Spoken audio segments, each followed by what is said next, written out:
Dear students, welcome to our learning community. We share medical education and MCQ practice to help you succeed in international exams. Each video is designed to build understanding, inspire success, and make learning enjoyable. Together, we grow and create a brighter future. In today's lecture, we will explore the introduction to human anatomy. This session will provide a solid foundation by covering the basic concepts of anatomy, its subdivisions and branches, the human skeleton, levels of structural organization, body cavities, body regions, organ systems, anatomical planes, anatomical position, and commonly used anatomical terms. A clear understanding of these fundamental concepts is essential before studying the anatomy of any organ system and will support your learning throughout your medical education. So, without further delay, let's begin our introduction to human anatomy. Introduction to anatomy. The word anatomy literally means to cut up or cut through. It is derived from the Latin word anatomia and the ancient Greek word anatome, where ana means up and temion or tome means to cut. Historically, anatomy developed through dissection of the human body to understand the location, structure, and relationships of different organs. Today, anatomy refers to the scientific study of the structure of the human body and the relationships between its various parts. It is important to remember that dissection is a technique used to study anatomy, whereas anatomy itself is a broad scientific discipline that includes gross anatomy, microscopic anatomy, developmental anatomy, radiological anatomy, and many other specialized fields. Subdivisions of anatomy. Human anatomy can be studied in several different ways. Cadaveric anatomy involves studying the body using human cadavers through both gross and microscopic examination. Regional anatomy studies the body region by region, such as the head, neck, thorax, abdomen, pelvis, and limbs.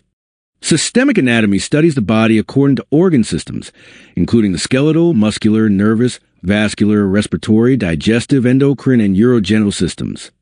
Another important concept is the locomotor system, which includes bones, joints, and muscles working together to produce movement and maintain posture. Branches of anatomy. There are several specialized branches of anatomy. Cytology is the study of cells. Histology is the microscopic study of tissues. Osteology focuses on bones. Myology is the study of muscles. Arthrology examines joints. Angiology studies blood vessels and lymphatic vessels. Neurology deals with the nervous system. Finally, splanknology studies the internal organs of the respiratory, digestive, urinary, reproductive, and endocrine systems. Each branch contributes to our understanding of the human body's organization and function. Additional branches of anatomy. Other important branches include embryology, which studies human development from fertilization until birth.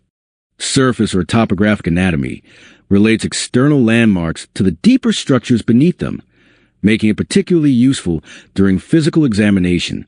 Radiological anatomy interprets body structures using imaging techniques such as X-rays, CT scans, MRI, and ultrasound. Comparative anatomy compares the human body with other animals to understand evolutionary relationships. Finally, applied or clinical anatomy integrates anatomical knowledge into clinical practice, surgery, diagnosis, and patient care. Human skeleton. The human skeleton is divided into two major parts. The axial skeleton forms the central framework of the body and includes the skull, vertebral column, ribs, and sternum. Its primary role is to support the body and protect vital organs such as the brain, spinal cord, heart, and lungs. The appendicular skeleton consists of the bones of the upper and lower limbs along with the shoulder and pelvic girdles. It provides mobility and allows the body to perform a wide range of movements. Skeletal system. The adult human skeleton contains 206 bones. Of these, 80 bones belong to the axial skeleton, while 126 bones form the appendicular skeleton. Understanding the arrangement of these bones provides a foundation for learning musculoskeletal anatomy, biomechanics, trauma, and orthopedic surgery. Levels of structural organization. The human body is organized into several structural levels. It begins with the chemical level, followed by the cellular level, where the cell represents the basic structural and functional unit of life. Groups of similar cells form tissues. Multiple tissues combine to form organs. Organs work together within organ systems, and all organ systems collectively make up the complete human organism. This hierarchical organization allows the body to function efficiently. Body cavities. Body cavities are enclosed spaces that protect and support internal organs. The cranial cavity houses the brain. The vertebral or spinal cavity contains the spinal cord. The thoracic cavity contains the heart and lungs. The abdominal cavity contains most digestive organs. The pelvic cavity contains a urinary bladder, reproductive organs, and rectum. Understanding body cavities is essential for clinical examination, radiology, and surgery. Body regions. For descriptive purposes, the human body is divided into regions. These include the head or cephalic region, the neck or cervical region, the trunk, which consists of the thorax, abdomen, and pelvis, the upper extremities, and the lower extremities. Using standard anatomical regions allows healthcare professionals worldwide to communicate accurately. Human organ systems. The human body consists of several organ systems working together to maintain life. The skeletal system provides support and protection. The muscular system produces movement. The digestive system processes food and absorbs nutrients. The respiratory system exchanges oxygen and carbon dioxide. The nervous system coordinates body activities and communication. The circulatory system transports oxygen, nutrients, hormones, and waste products throughout the body. Together, these systems maintain homeostasis. Body planes. To describe the body accurately, anatomists use three standard planes. The sagittal or median plane divides a body into right and left portions. The frontal or coronal plane divides a body into anterior and posterior portions. The transverse plane divides the body into superior and inferior portions. These planes are essential when interpreting medical images, such as CT and MRI scans. Anatomical position. All anatomical descriptions are based on the standard anatomical position. In this position, the body stands upright with the head facing forward. The upper limbs are at the sides with the palms facing forward and the thumbs pointing laterally. The lower limbs are together, with the feet flat on the ground and the toes pointing forward. Using this universal reference position eliminates confusion when describing anatomical structures. Anatomical directions. To describe the location of body structures accurately, anatomists use standardized directional terms.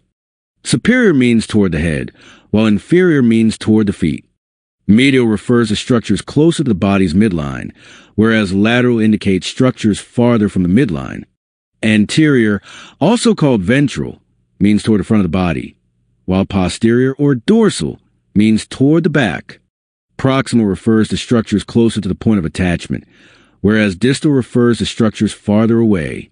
Superficial means closer to the body surface, while deep refers to structures located farther beneath the surface. These directional terms form the language of anatomy and are used daily in medicine and surgery. Body positions. Two commonly used patient positions are the supine position and the prone position. In the supine position, the patient lies flat on the back with the face and palms facing upward. In the prone position, the patient lies flat on the abdomen with the face directed downward. These positions are frequently used during clinical examination, surgery, radiological procedures, and patient care.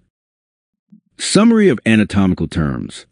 This table summarizes the important anatomical directional terms discussed throughout today's lecture, including superior, inferior, anterior, posterior, medial, lateral, proximal, distal, superficial, deep, as well as the movements of supination and pronation. Mastering these terms is essential because they provide the universal language used by anatomists, clinicians, surgeons, and healthcare professionals worldwide. That brings us to the end of today's lecture on the Introduction to Anatomy. Thank you so much for watching. If you found this lecture helpful, please like the video, subscribe to the channel, and hit the notification bell so you won't miss any future lessons. Keep learning, stay curious, and I'll see you in the next session.